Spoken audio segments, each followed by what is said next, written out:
Silakan duduk Bapak Ibu saudara-saudara.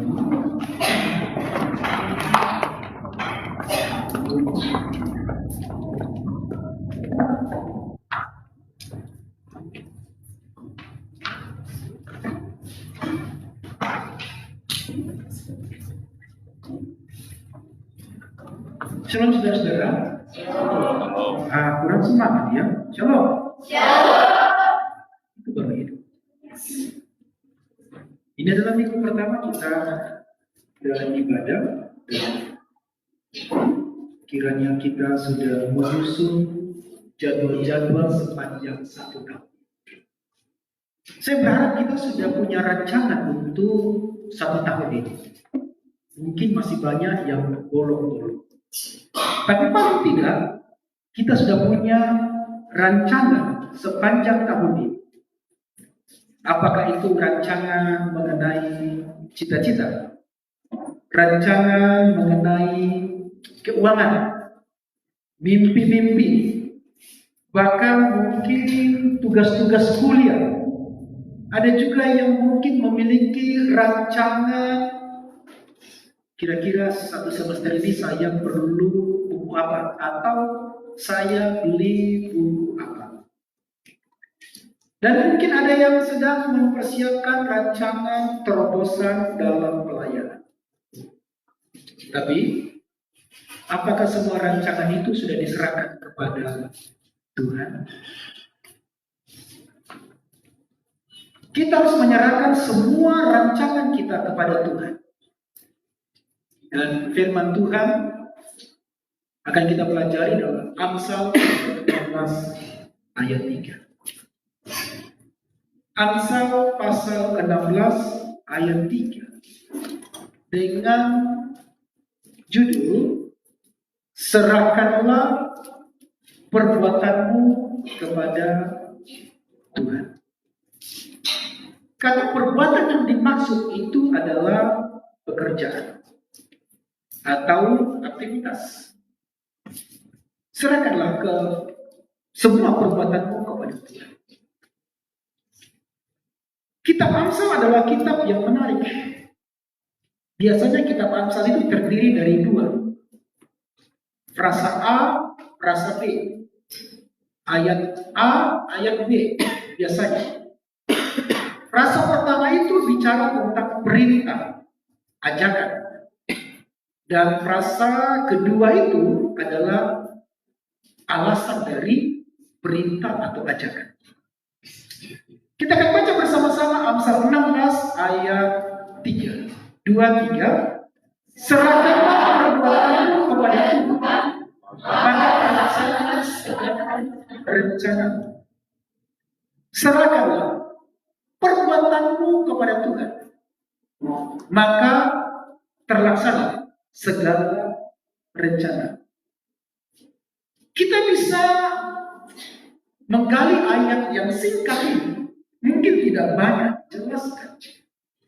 Tapi ayat ini adalah janji yang besar bagi kita. Wah, keren. Serahkanlah perbuatanmu kepada Tuhan. Lalu bagaimana? Kalau kamu menyerahkannya, maka terlaksanalah segala rencanamu. Wah, ini keren. Ini janji Tuhan ajaib. Jadi kalau kita menyerahkan semua mimpi-mimpi kita, semua harapan kita, semua perencanaan kita, janji Tuhan, dikatakan terlaksana semua rencanamu. Wah, ini keren. Kayaknya, wah, ini kita tinggal tutup mata jalan. Tinggal kita tutup mata kuliah. Kita tinggal tutup mata kuliah sepanjang pelayanan sepanjang 1 tahun ini. Maka semua akan terlaksana keren. Semudah itu kan? Semudah itu kan? Kelihatan bagus banget ayat ini. Tapi semudah itu kan yang dijanjikan oleh ayat ini? Ya, semudah itu. Mari coba kita kupas, kita kuliti ayat ini. Sebenarnya sudah terjawab. Pertanyaan pertama adalah, serahkan perbuatanmu kepada Tuhan. Apa yang saya serahkan? Tidak jelas. Pertanyaannya adalah, mengapa saya menyerahkan perbuatan saya kepada Tuhan? Mengapa? Rasanya itu topik kedua ya. Topik yang pertama kita bahas bagian A dulu. Serahkanlah perbuatanmu kepada Tuhan. Mengapa kita disuruh menyerahkan segala perbuatan kita kepada Tuhan? Saudara-saudara, dalam ayat ini kita memang menemukan alasannya. Kalau mengapa kita menyerahkannya? Sebab ada janji Tuhan di dalamnya. Tapi sebelum bicara tentang janji Tuhan, maka kita bicara tentang perintah Tuhan. Serahkanlah perbuatanmu kepada Tuhan. Mengapa kita menyerahkannya? Ya, secara singkat saya jawab, kita bukan penentu hidup ini. Frasa A. Frasa B, kenapa kita menyerahkannya? Tuhan adalah penentu keberhasilan di bumi ini dan semua berkat. Beberapa orang mengeluh dan protes. Saya sudah menyerahkan semua perkumpulan saya kepada Tuhan. Bahkan semua perbuatan saya, semua mimpi-mimpi saya sudah serahkan kepada Tuhan. Mengapa kok berkat-berkat jauh? Kenapa solusi hidup dalam pergumulan saya kok tidak kelihatan? Mari kita kupas ayat ini dalam frasa bagian A. Serahkan perbuatanmu kepada Tuhan. Satu kata ini kita bahas, kata serahkan. Kata serahkanlah dalam bahasa Ibrani ditulis di sana kata God, yang berasal dari akar kata gamal, yang memiliki arti dasar menggulingkan atau menggelindingkan atau melepaskan atau melempar. Mirip gambar di depan tadi. Seseorang yang menyerahkan. Tapi kalau menyerahkan seperti ini terlalu ringan. Tapi kata serahkan itu adalah menggulingkan, menggelindingkan, dan melepaskan. Itu sesuatu yang berat. Gimana berat melepaskannya? Ini berat sekali melepaskan.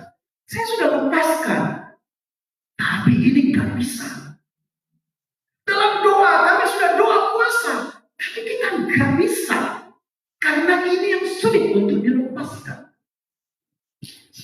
Karena itu bagaimana supaya kita merdeka betul, melepaskan betul, maka coba kita kupas kata serahkanlah ini dalam stand yang dimaksud. Bentuk kata dari kata serahkan, gol, itu adalah stemnya kau, bentuk dasar atau sederhana. Fungsi kata ini adalah imperatif. Itu berarti kata kerja. Menunjukkan tindakan yang baru dilakukan oleh subjek. Gendernya adalah maskulin. Jumlahnya adalah singular atau tunggal. Dan diarahkan kepada satu individu secara spesifik.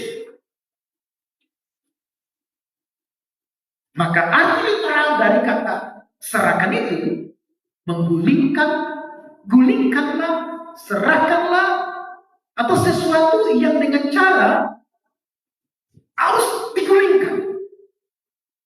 Ini mungkin tidak bisa diangkat. Ini mungkin harus didorong, bukan digulingkan dengan ada bola lalu kemudian dilempar seperti itu. Terlalu ringan. Dan rasanya itu tidak perlu diserahkan karena terlalu ringan. Mungkin lebih baik kita pikul sendiri kalau ringan, tidak perlu dipikul. Tapi kata gulingkan, serahkan, ini sesuatu yang berat.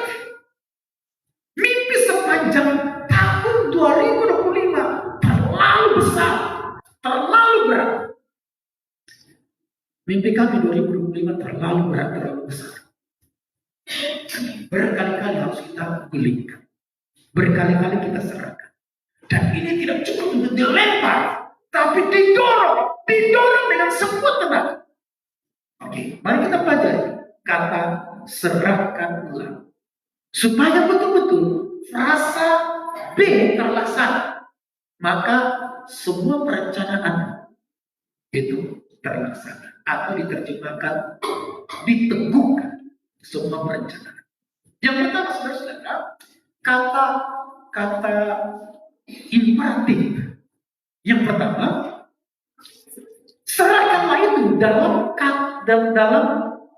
kasus imperatif. Jadi, mengapa saya harus menyerahkan? Karena ini perintah Tuhan. Kenapa saya menyerahkan? Ini perintah Tuhan. Di balik mungkin tidak ada sesuatu di baliknya. Mungkin tidak ada berkat di baliknya. Tapi itu perintah Tuhan, imperatif. Jadi mau tidak mau, ini perintah. Harus dilakukan. Kalau kemarin kita mendengar ada laut pantai yang punya pagar seumur hidup hanya terjadi di Indonesia. Pantai dipagari 30 km. Ada berita itu bongkar. Tapi yang satu mengatakan jangan. Tapi kalau itu dari Tuhan, itu harus dilakukan. Tuhan adalah pribadi yang tinggi.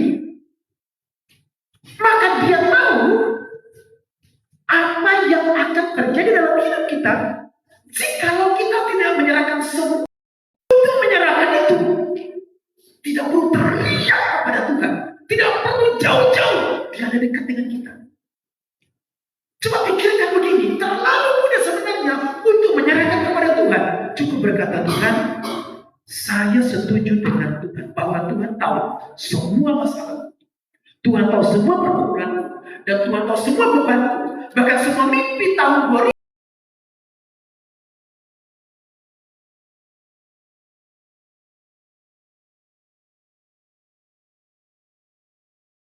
Jadi Amsal 16 ayat 3 itu mengajak kita untuk memikirkan bahwa Tuhan itu tidak jauh di sana.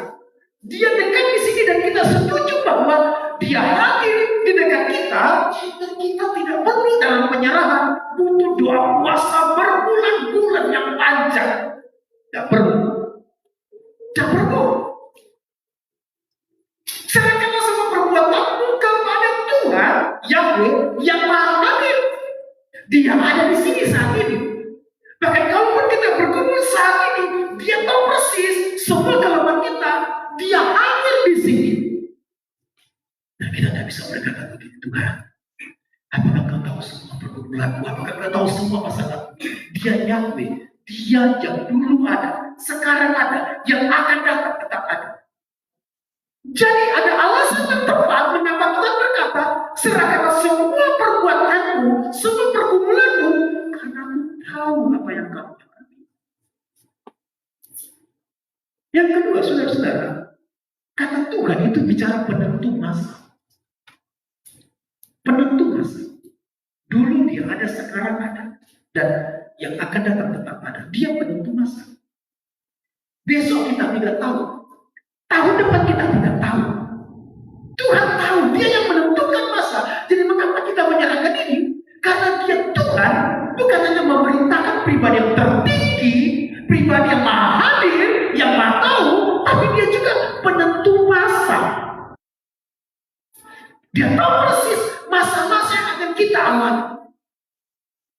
Salah satu alasan Tuhan sebenarnya mengapa kita menyerahkan semua beban kita, semua pekerjaan kita, semua pergumulan kita.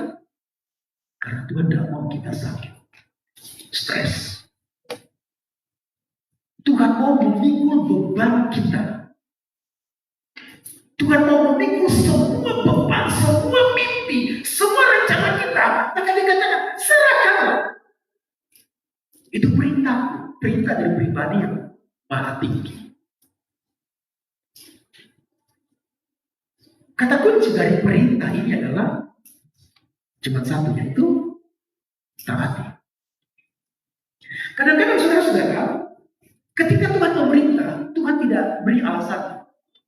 Ya, kenapa Tuhan? Kenapa saya harus begini? Kenapa saya harus begini? Kenapa saya harus melakukan? Misalnya begini, kita mendapatkan kata 10 perintah. Jangan ada pada sekalipun dalam PAK. Mengajar anak tidak boleh memakai kata jangan. Karena jangan bagi anak itu. Boleh setuju, boleh tidak. Tapi saya tetap setuju pada firman Tuhan. Bahwa Alkitab berkata jangan. Jangan itu berarti Tuhan tidak menjelaskan. Kenapa jangan ada padamu? Jangan membunuh. Kenapa jangan membunuh? Kenapa jangan? Kenapa jangan?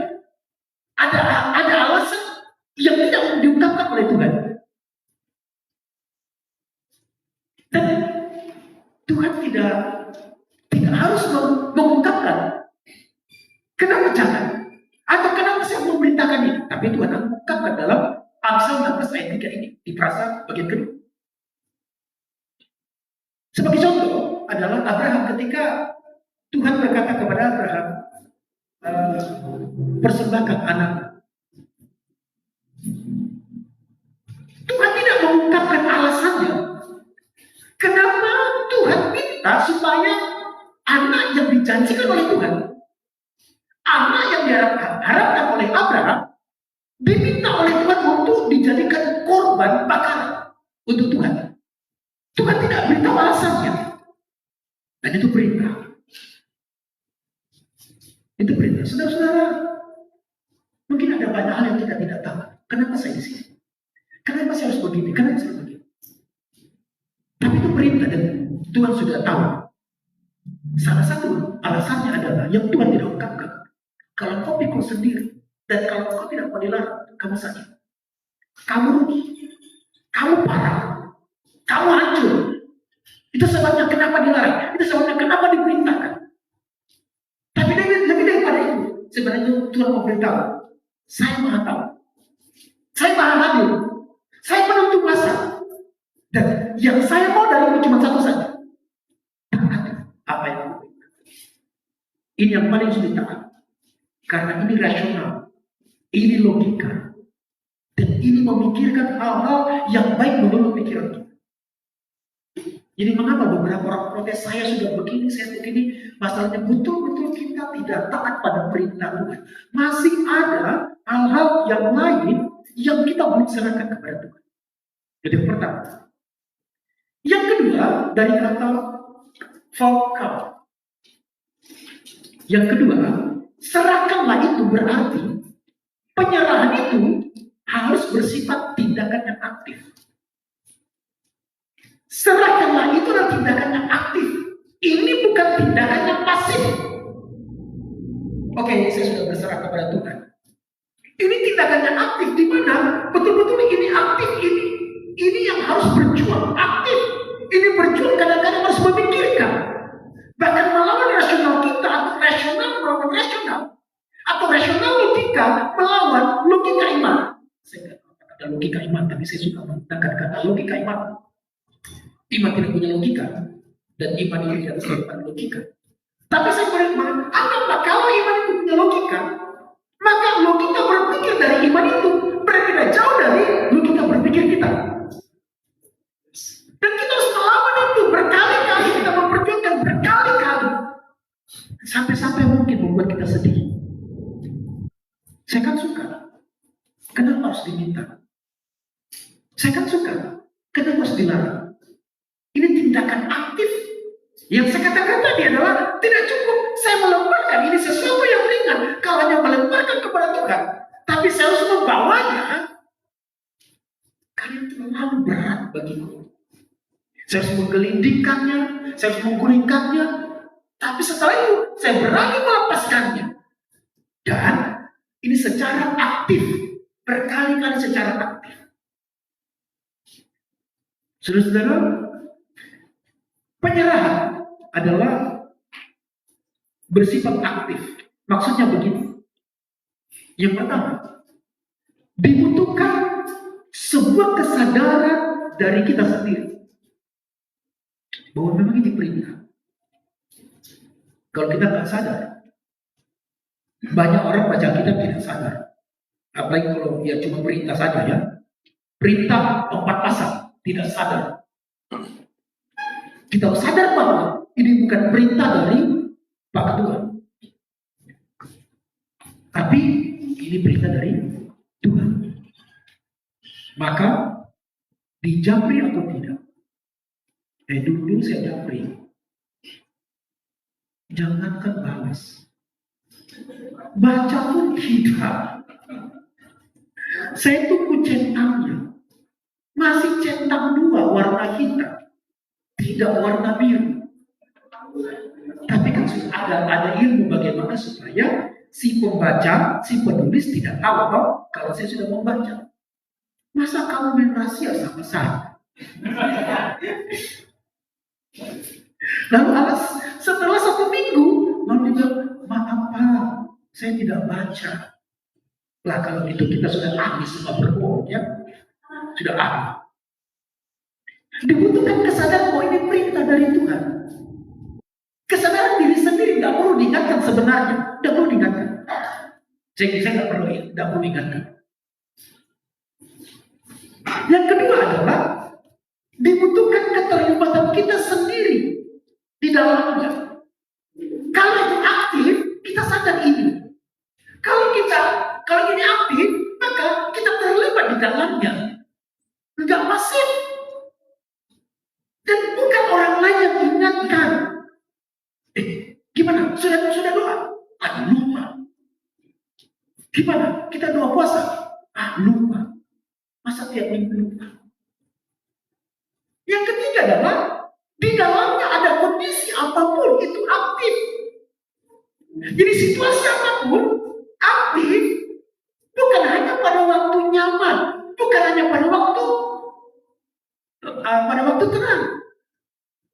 Tapi ini adalah dibutuhkan keaktifan kita untuk berserah kepada Tuhan dan menyerahkan diri. Semua perbuatan kita diserahkan kepada Tuhan. Itu aktif. Jadi kalau kita masih tidak berjuang dan tidak berperang, dan memang pikiran kita berperang, mau tidak mau pikiran kita berperang supaya kita bisa mendapatkan kekuatan dari Tuhan.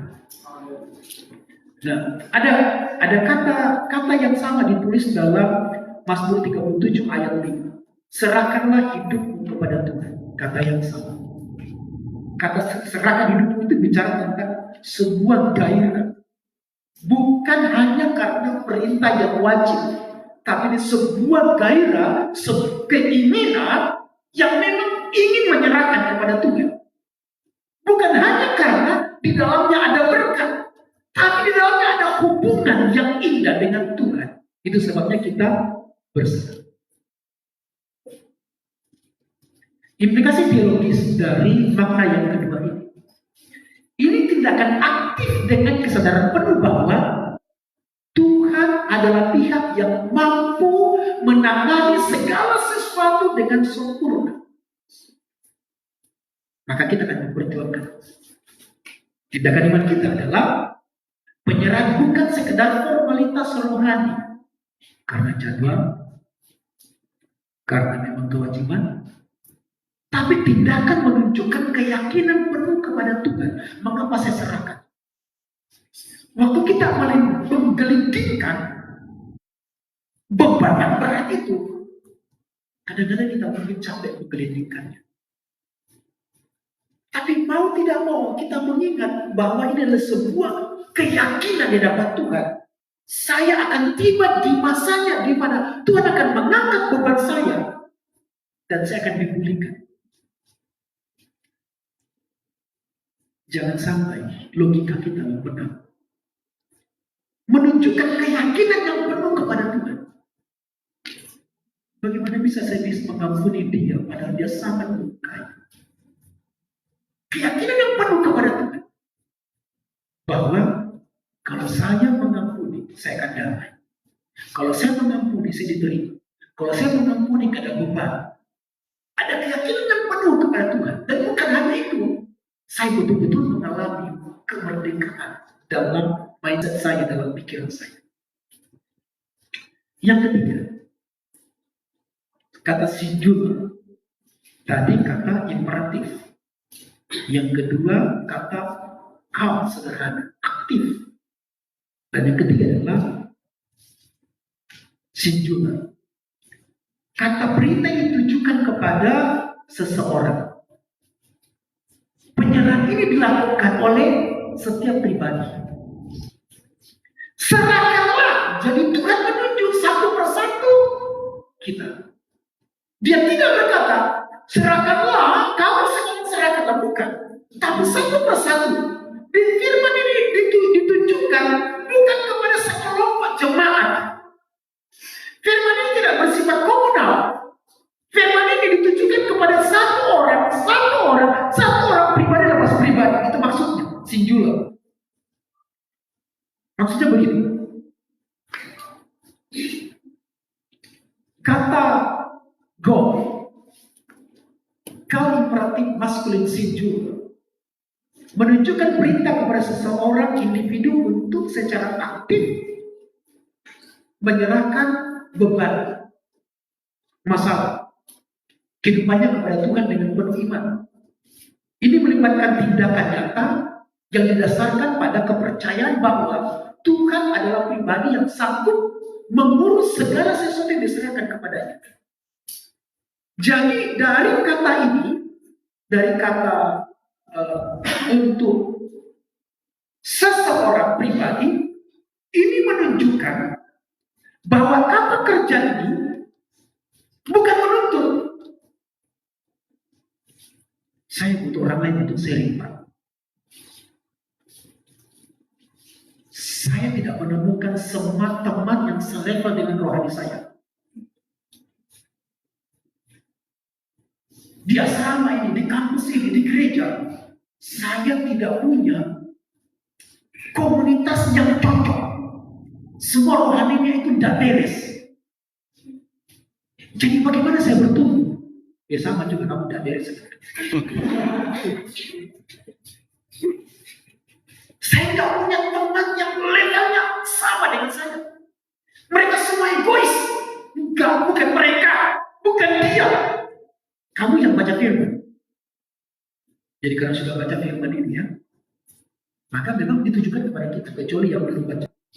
Tapi kalau tidak baca tidak dapat frasa bagian B. Jadi ditujukan kepada seseorang sebagai pelaku firman, orang yang baca firman ini, yang tahu siapa yang tadi, dan kemudian mempercayai sepertinya Yahweh, lalu kemudian firman ini untuk saya. Bukan untuk dia, bukan untuk mereka, bukan untuk kita. Oke, kita. Sekalipun kita. Dan semuanya kita ini tidak mendukung. Saya. Kamu. Itulah singular. Bukan kita. Kalau nunggu kita, gak jalan. Kalau nunggu kita, nanti kita doa jam 6. Ngumpul pada ngumpul ya. Nunggu kita gak jalan. Tunggu sebentar ya. Tunggu sebentar ya. Sampai 6:30 tunggu sebentar ya. Gak jalan. Memang semua di sini tidak bertumbuh. Wajarlah kenapa saya tidak bertumbuh. Karena komunitas ini tidak sehat. Enggak. Kamu mau sehat. Kamu sadar ini firman untukmu. Kamu bertumbuh. Ini firman untukmu. Maka kamu akan mengalami penyelenggaraan dari Tuhan. Yang kata tadi dikatakan semua rencanamu terlaksana atau semua rencanamu diteguhkan hatimu, perasaanmu dikuatkan, dan ketika engkau sakit mencapai mimpi-mimpimu yang berat ini, kamu diteguhkan. Ini bukan soal tidak ada yang mendukung saya, Pak. Ini bukan soal tidak ada yang saya bisa sharing sama dia. Ini bukan soal semua orang tidak peduli. Kamu seseorang, satu orang spesifik yang ditunjuk. Serahkan semua beban. Siapakah itu? Saya. Bukan dia. Bukan kita. Bukan kami. Bukan kelas kita. Bukan kelas kami. Bukan kelas mereka. Tapi saya. Amin, saudara? Kemungkinan. Dan pasti terjadi. Orang tidak akan mendukung kita. Kemungkinan pasti terjadi. Orang tidak peduli dengan kita. Tapi Tuhan bilang begini, serahkan beban kepada aku yang peduli. Kamu butuh orang, selama kamu menunggu orang, selama kamu butuh orang, kamu tidak pernah dapat.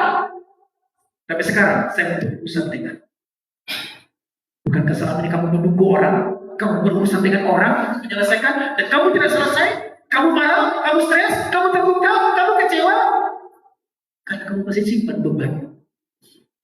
Tapi saya katakan sudah doa, kamu masih berjuang dengan dirimu sendiri, dan membuat kamu lihat lingkunganmu, dan kamu pernah bertumbuh. Serahkanlah semua perbuatan aku yang berurusan dengan. Apa saja perbuatan, apa saja mimpimu, apa saja harapan. Dan itu kepada siapa yang menanggapi. Jadi apakah kita mau perencanaan kita terlaksana sepanjang semester ini, sepanjang tahun ini? Serahkanlah kepada Tuhan. Bagaimana caranya? Mungkin tidak bisa dilempar karena terlalu berat. Tidak apa-apa, gelindingkan saja. Terlalu berat, tidak apa-apa, dorong sendiri. Mereka Kristen apa? Mereka tidak bantu saya, tidak apa-apa. Kamu tahu, aku memberi kekuatan kepadamu untuk sampai di hadapanku menyerahkan bebanmu itu. Memang betul kamu lemah, tapi percayalah, kamu akan dikuatkan oleh pengharapan karena serahkan, sudah capek Tuhan, serahkan, dan kemampuan itu akan semakin Tuhan beri kepada kita sampai kita berdiri di depan Tuhan untuk berkata, betul, Tuhan kekuatan, Tuhan penghiburan, Tuhan kemenangan.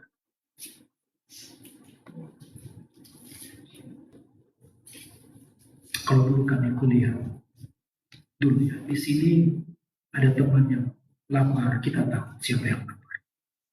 Kemudian saya pindah ke kampus di sana. Bahkan teman sekamar kami pun kami tidak tahu kalau mereka makan. Berjuang sendiri. Karena waktu makan kita bisa-bisa, kita makannya di warung, kita makan, kita di sini makan sama-sama, masak sama-sama. Kalau di kampus yang lalu itu kita makan di warung, sehingga ya sudah urus diri sendiri. Ada yang betul-betul tidak makan seharian.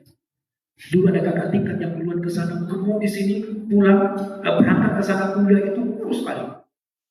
Dan dia bersaksi hanya makan pepaya minta dari tetangga.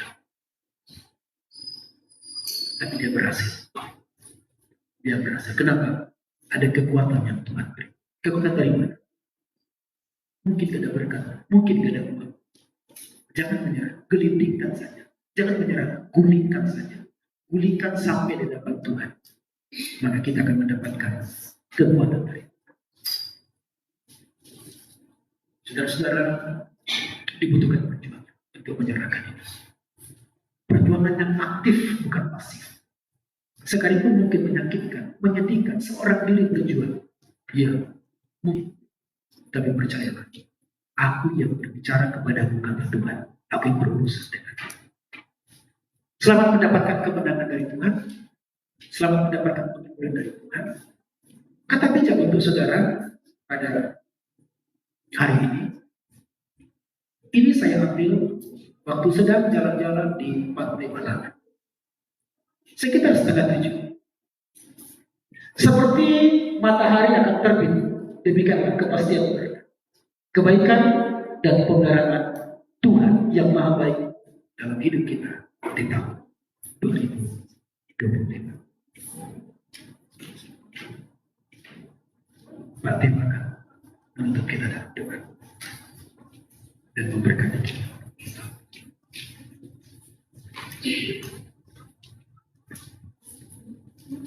Mari kita